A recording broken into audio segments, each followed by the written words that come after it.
Gulf खबरें में अब तमाम लोगों को वेलकम करते हैं। आज के दिन सऊदी अरेबिया के अंदर इंतहाई अफसोसनाक हादसा पेश आया है, जिसके नतीजे में काफ़ी ज़्यादा लोग जो हैं वो इस हादसे का शिकार हुए हैं। ये हादसा किस जगह पेश आया, क्या वजूहात बनी, इसके अंदर पाकिस्तानी इंडियन भी शामिल थे, तो कितने लोग हलाक हुए हैं, कितने ज़ख्मी हुए हैं, इस पर एक बड़ी रिपोर्ट को भी जारी कर दिया गया है। तो तमाम तफसीलात को जानने के लिए वीडियो को एंड तक देखें ताकि आपको तमाम डिटेल्स की अच्छे से समझ आ सके। और अगर इस चैनल पर आप फर्स्ट टाइम है तो लाजमी से चैनल को सब्सक्राइब करें, वीडियो को लाइक करें और अपने दोस्तों तक इसको ज़्यादा से ज़्यादा शेयर करें।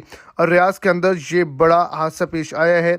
मोहल्ले के अंदर एक दुकान में आग लग गई, जिसकी वजह से जो साथ वाली 4 दुकानें थी उनके अंदर भी आग लग गई और इनके अंदर मौजूद जो वर्कर हज़रात काम कर रहे थे वो जो हैं वो शदीद जो हैं वो ज़ख्मी हुए, आग की वजह से झुलस गए, लेकिन जानी नुकसान का सामना नहीं करना पड़ा।